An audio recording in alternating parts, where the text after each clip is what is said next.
Even the famed Herm and competitive veteran Jim Jones, who was found dead in handcuffs and surrounded by flashing lights during a full-fledged narcotics investigation, didn't expect it. Even though it was ridiculous, the police and sirens within minutes.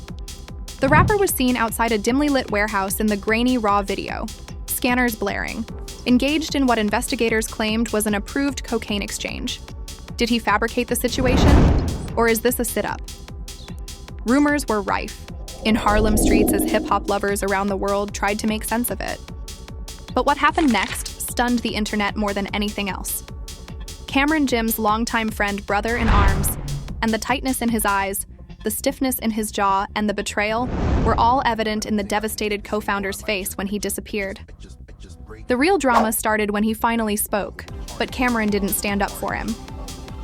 "One thing you don't know," he said simply, and half the internet fell silent. Many questions remain to be answered. Was this the last straw in a fraternity based on loyalty, or was it the result of years of preparation? The reality is more challenging than anyone can fathom. Under the cloudy sky, Harlem's streets seemed cooler than normal. At first, most people didn't accept the rumors that Jim Jones had been detained in connection with the cocaine trade. This time, there was no question that the Dipset legend, who rose to fame after leaving the projects, was involved in anything so premeditated, even if everyone expected the usual rumors and pointless online fights. The hazy film leaked in a matter of minutes, and Jim's inner circle silence only made things worse. A shaky handheld shot of Jim standing next to a sleek black sub in the parking lot of a dilapidated warehouse opened the clip, which was brutal and unadorned. The shadow, perhaps caught on the foam of a close pedestrian or security officer, was emphasized by a single road. His face was obscured by the dark sweatshirt the man was wearing, but it was obvious that a tiny present had been given. Witnesses heard a siren as the second police surrounded the scene, shouting directions while flashing their certificates. Jim could only raise his hands and stare as the cloaked creature vanished into the night, as though he was asking the world to condemn him directly in front of the camera. The internet did what it normally does in a couple of seconds, and remarks on social media sites abound where people query, "Is this real?" Someone asks, did they frame Cameron Jim's longtime buddy and partner was the person everyone most wanted to hear from? And someone on Reddit wondered if this was an inside job that rival Cruz was pulling to get more power. Jim remained mute for hours, which nearly made matters worse. Was he ashamed, complicit, or truly in the dark with both his friends and detractors? Or had he reverted to his old habits, and the rumors were endless? Late that night, Cameron went live on his private social media account in response to a demand for a comedy. Hundreds of people watched almost instantly, but there was no Cameron, just a lone man sitting in a dimly lit room with a poem in his hand, and the only sound coming from a distance. After what seemed like an age, there was no loud music or glittering background, and Cameron broke the calm that echoed throughout the city, whispering softly, "You all don't know the half," a reminder of the mayhem that was building. Rumors began to circulate about what he meant when people asked him to elaborate in order to defend his sister and provide context. But Cameron simply stared into the camera, his eyes displaying disappointment and deeper deceit. With some insiders speculating that Cameron had tried to warn Jim months earlier, and others thinking Cam had evidence of a larger scheme, viewers were surely waiting for every word in an attempt to gain clarity amidst a whirlpool.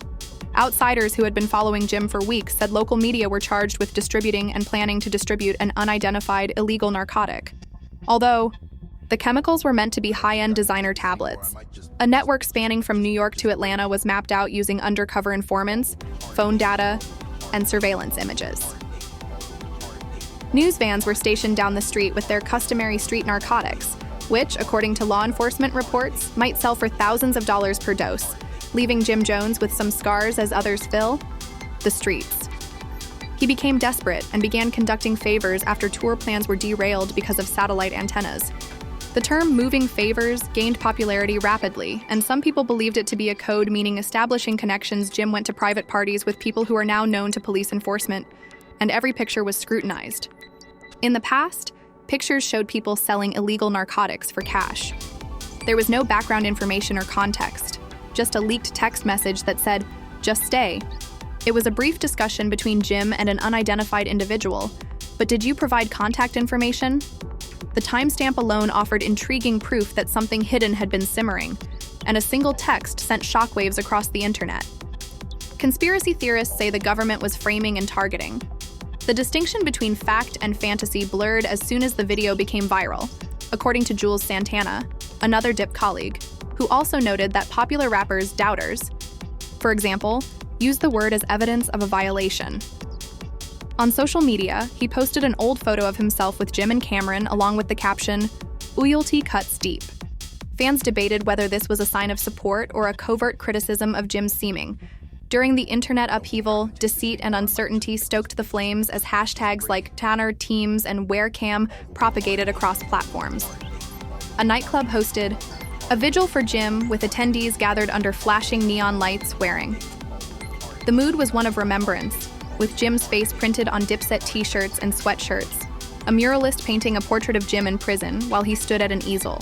During the march, and the words, "Free my brother," appearing in massive letters underneath parallel fans. I looked at Jim's most recent songs to find silent but now important hints in my mind, and I've been seeing shadows that appeared to be disclosures and according. To people close to the inquiry, prosecutors are obviously constructing a case that extends beyond Jim's possible identification. Every cue became food, and bloggers and podcasters engaged in lengthy debates regarding the timing of events. Co-conspirators and whistleblowers claim that subpoenas have been issued to cast members of Love and Hip Hop Atlanta and other reality show contestants in an attempt to get financial records and communications that reveal Atlanta ties. Following his first appearance, Cameron's voice remained the wild card, and he left supporters on social media, adding to the mystery surrounding Jim's detention.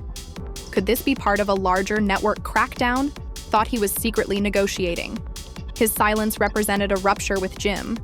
A few hours later, he wrote his account, which included a strange image of two broken chains without any speculation. Jim's neighbor and close friend Rashida reportedly persuaded him to give up that lifestyle just hours before he was detained. Was he implying a future break from the gym or freedom? Rashida's team issued a statement expressing concern and warning people against making hasty decisions, claiming to have been certain that the risk was worthwhile. A well-considered response did nothing to allay anxieties as darkness. A second video, filmed inside the warehouse, appeared from an unnamed source, showing Jim counting cash heaps on a metal table before placing something in a pocket, and it tumbled, over Harlem again. The camera pans up to reveal Cameron, a familiar figure sitting against the wall with half of his face obscured by darkness.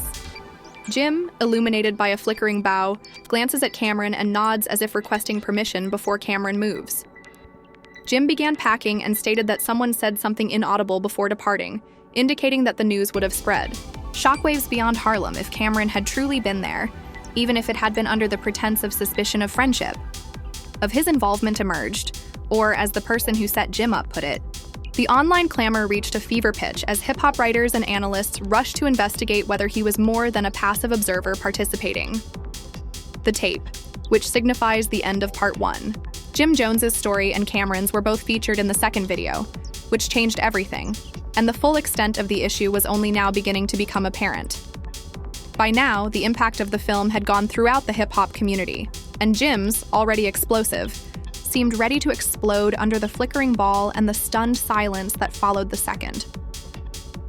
Jim's manager, Tony 5050, stood in a circle of fear as Marty Ness's phone rang incessantly with calls from promoters, solicitors, and anxious co-stars, while Martinez walked backstage at the little bar where Jim was scheduled to perform. Yes, I understand that we need to stop talking, but he's not doing so yet. Yes, I have told everyone to stand down. He finally responded firmly to one voice much later that night. Jim's longtime hairstylist waited uneasily as she informed him that he was in love with Isla, and after he hung up, he collapsed into a chair with his head in his hands, wondering how he got himself into Isla. There were no official indictments or paper trails when Clean Martinez glanced up, but Cameron's team hurried to control the story because the video showed Cam putting together a small team of aides and the last live had received 2 million views in 50 minutes, and the comments were insane. Jasmine, one of the publicists working in a tiny office above a record store on Bedford Street, checked the latest social media numbers on her laptop. Did I? He set him up? Where does his loyalty lie? she asked, her eyes increasing as she scrolled. It's doomed if we don't further this Cam's career. We cannot simply twist it. People observed Cam there, but we need context to verify his whereabouts, before and after. We also need a statement from Jim, and more importantly, Cam was nowhere to be found, and his phone went directly to voicemail, remained silent as allegations circulated that he had checked himself into a creative recharge, a remote retreat upstate, where he was allegedly gathering intelligence. According to an unnamed drug division officer, the FI was seeing a ring that exploited celebrities to sell unlawfully over encrypted chat services. Sources corroborated a more complete investigation that would have made him question his own role in law enforcement. Jim's identity was only revealed when undercover police captured him utilizing synthetic drugs called nightmares during several encounters in New York and Atlanta. The footage showed Jim passing off the package outside the butt. This was just the beginning. Investigators discovered security footage showing him entering a hotel room in Atlanta with two guys who were later convicted for drug crimes, and phone records showed that he arrived at exactly 17 now. As head agent, I informed the media that, although this is not a celebrity witch hunt, there is strong proof that they are involved at a higher level. Late at night, Rashida got a call from, I'm not Jim, but he's like a brother to me, and Pam is like family to me, and I can't just throw, Rashida remarked in a scratchy voice while rubbing her eyes. She was requesting your opinion on each station from her cousin channel, who worked in radio marketing. The station immediately stated that the second video is on every morning show, suggesting that he was aware of it and you were covering it. For him, as Rashida slammed the phone shut, her heart pounding, turned on the morning news and saw the headlines getting more dramatic as Cameron's royals were questioned after the rapper was arrested. A banner came up on the TV, and a still of Cam leaning was shown next to a photo of Jim in detention, frowning. Rashida disagreed with Jim, who was torn between loyalty and self-preservation, and she saw a cool, collected tone as he talked. Her next course of action is to remain silent and risk being implicated, or to speak up and risk alienating two of her. Reddit conspiracy theorists have cobbled together time frames, and if Cam is on that video, he should be given an explanation. The fight is bigger than any of us, and we must honor the truth while protecting the family, from the dates of the interviews, hotel check-ins, and the events. One popular thread stated that Jim and Cam had met with the trafficking network while pretending to be at an industrial show, while another claimed a phrase that was unclear. Using the current Jim Jones song, I Move Silently Through the Night, one street team user confessed guilt on Twitter, stating, if Cam's commitment was sincere, he'd stand up for G. Another user retaliated while waiting for the truth, saying he wouldn't put his brother under the bus. Dave Swift revealed his identity while rehearsing his morning show at the city's best studios. As she bears the weight of her family, you won't be able to hear the entirety of Rashida's somber remark on the audio recordings of Jim's arrest announcement, cameras, and some police news conference clips that are intended to be displayed at events.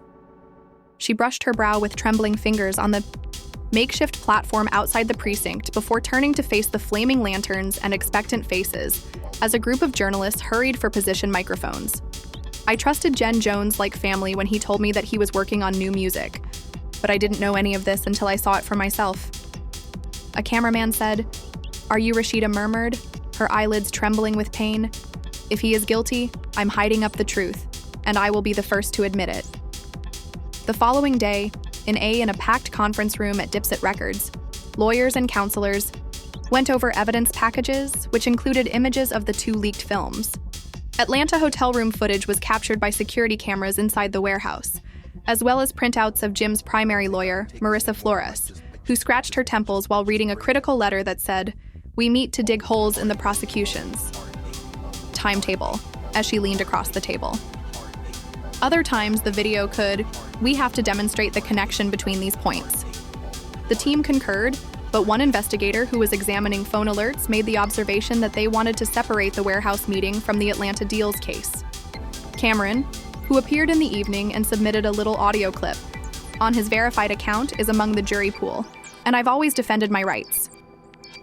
A friend sneered, and the fear was palpable. Family, please be patient. Despite its brief 30-second duration, it sparked a fresh argument among supporters. Those who saw Cam Quiet as complicity and those who saw it as solidarity were divided. The hashtag alternated between while males were sitting at home, scrolling through the turmoil with the hashtags #SharksCam4Jones and #YabsukCam4Clarification. Rashida responded to my phone with a tired tone. They're tearing me apart, and I'm trying to stand it out for the truth. But they won't allow me to quietly exhale, Mink. Honey, you did what you had to do. Leave the rest to the solicitors. Hold your head high. Check behind you, but he stopped. The brand manager for Dipset created a meeting with Jim's main employees, devoted followers, community leaders, and street influencers. The event was held at a 125th Street shopfront church that had been transformed into an event venue, and posters for Dipset records were hung above. Volunteers pulled out a small stage with one chair and banners that read, "Support if you believe in redemption," in bold letters. After an intense hour of discussion, a guest speaker, all of us are aware that errors do occur, but we also know that atonement is possible. Together, let's back someone who has already made our city better. Let's show sympathy. A well-known elder in the village grabbed the microphone. Even though there was a lot of cheering, some people were still skeptical when a cheeky local blogger spoke into a microphone during a live stream. Legal bills abroad are not covered by applause, according to a contentious website. Cameron was spotted by viewers. According to Cameron's spokesperson, Mr. Cameron complied fully with the surveillance footage that showed him going to the warehouse 2 nights prior to his arrest. When it comes to law enforcement, any other viewpoint is unacceptable, and he believes in fake accounts have only inflamed online debate, despite the assurance that justice will finally confront these lies. Amid the public outcry, Jim's family gathered in a modest flat in the Uptown area. His aunt and mother, they treat him like a criminal. Jim's aunt sniffled during a live broadcast, and his mother's nostrils flared as she cried, "He's always been." They turned off the string and sat quietly while sister sobbed, "I don't want to watch any longer, and I'm worried about him." While Special Agent Robert Hill Cruz reviewed his case file, prosecutors prepared their opening remarks for the preliminary hearing. "We have sworn testimony. The scandal that is tearing their house apart. We have the text message from the hooded man who fled that night and identified Jim, and phone records link him to the Atlanta suspects. We'll advocate for an early indictment. Send a message that there are laws that apply to celebrities." Outside activists arrived to demand justice for Jim. "What do you think about Jim?" she questioned a random guest while advertising her channel. "Are you guilty?" "I don't know, but everyone is trying to use this, and no one is talking about the actual problem, the drugs that are harming our kids, regardless of who sold them," she continued with a pause. Jim Jones turned the conversation into a critique of social media hyperbole that evening as he stood on a low-rise platform at a concert, his first public appearance since his imprisonment. As Tasha agreed, we lost sight of the bigger picture. The audience fell silent and he looked exhausted. "I'll be honest, I held up my hand to greet everyone and express my gratitude for coming. Community involvement initiative, including mentors, and youth groups dressed in simple black tee and jeans. Some cried out, 'This is terrible, but I'm not here to promote innocence or guilt. I'm here to tell you that I love you and that I'm fighting.' Another small admirer cried, 'We got you, Uncle Jim.' Yes, I was in that warehouse. Yes, I met that person. But you don't understand why, which I'll explain," Jim continued, taking a deep breath while cameras flashed in front of the judge to show support from backstage. When Jim learnt of the alleged designed medicines, his jaw dropped. The reporter questioned, "Until then, I remain innocent. They paint me with names. Don't even recognize me. Give me time." As midnight approached, the situation didn't appear to be improving. According to a third video clip, Jim had purportedly left a message to Cam days before even though the audio was distorted and the phrases were, "I received the box, please let me know when you will relocate." The video ended abruptly, leaving viewers to wonder if this was proof of the occurrence. An unauthorized podcast produced by Ixfiend agents features callers discussing conspiracy theories, wiretap informants, and the possibility of a plea deal. Every new report caused a new storm, from insider transactions by rival artists to connections to international cardos, making Jim Jones and Cameron, whose relationship had previously been hailed as calm, stand out the most. The fate of Hop royalty was at stake as secrets and treachery were revealed. In Part 3, shifting allegiances made it hard to tell what is right and wrong, and the battle for truth and loyalty went on while everyone else waited. Jim Jones sat in the front of the crowded rows of chairs, which were full of reporters and curious onlookers as the preliminary hearing got underway the next morning, filled with expectation for the next shocking revelation. The prosecutor proceeded down the aisle with his attorney's eyes fixed on the defense table and presented the charges, which included smuggling an illicit narcotic over state lines with the assistance and participation of an accomplice named Only. While his voice stayed calm, Black revealed the leaked text messages, the Atlanta hotel tape, and the shaky warehouse, footage in the surveillance operation that led to Jim's arrest. Flores, Jim's lawyer, sat down and whispered in the room as he concluded. The data showed a pattern of transactions that suggested a wider distribution network. The audience gasped at the detail, stood up to begin her answer, speaking calmly, acknowledging certain facts but downplaying their importance, and stating that the government's case is based mostly on speculation and circumstantial evidence. There was no hard evidence that the drug exchange was illegal, and neither test results nor chain of custody supported my client's claim to the presumption of innocence, despite the news media packing the courtroom like vultures with anchors. Does loyalty withstand the scandal? Nationwide trending followers' hashtags on social media were divided into two categories: those who wanted a quick getaway, and those who were reporting live and flashing headlines predicting the end of the dip hit dynasty. That day, in a dimly lit conference room at Jim's law business, Flores and her colleagues rummaged through discovery items concealed behind paperwork and were shocked to discover phone records. An unredacted surveillance report naming an unnamed crucial witnessed the report that gave Williams the real name of T.B. Black, Terrence Toney, and his cooperation agreement seemed to indicate that testimony would be about to occur. This revelation brought Jim and Cameron together multiple times. She wiped her face, inhaled deeply, and then stated, "We have to call this into doubt," adding that when the witness is shown compassion and his credibility is questioned, we have to file a request to it.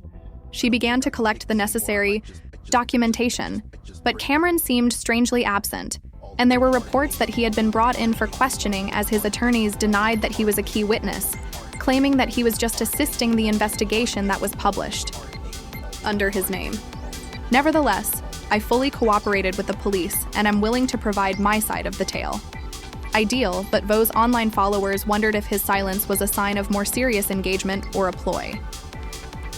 Back on the streets, a makeshift shrine to Jim had turned into a protest camp, with supporters bringing speakers, tents, and boom boxes playing old Dipset music said Jim was being used as a scapegoat, while others accused the actual kingpins of supporting a drug lifestyle that hurts their communities after they were released.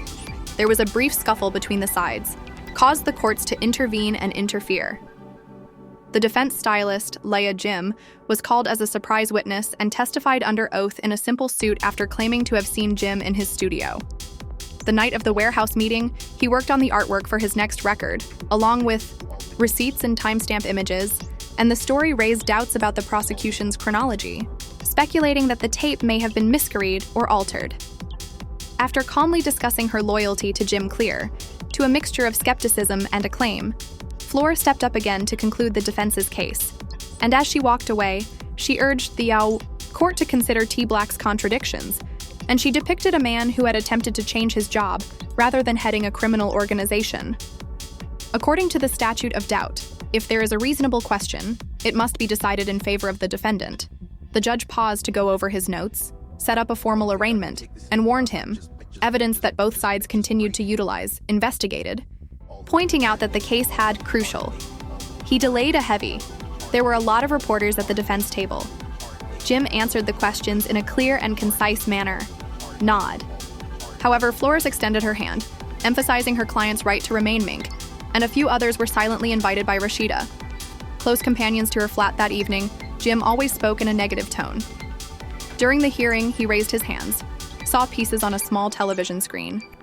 Rashida, frightened, went to face the male VCs and say, "I don't know how he'll conquer this," he stated, reaching out to her shoulder. "We are here to help him. This conflict will occur outside of Cameron's courtrooms." As per Cam's spokesperson, in public, He would be seen as the following day with a unique Cam's appearance on a big network promotional picture, suggested that he would clarify matters and demonstrate the mysterious tale that both admirers and critics questioned whether he had, take this, opportunity to support Jim shift, assign accountability, or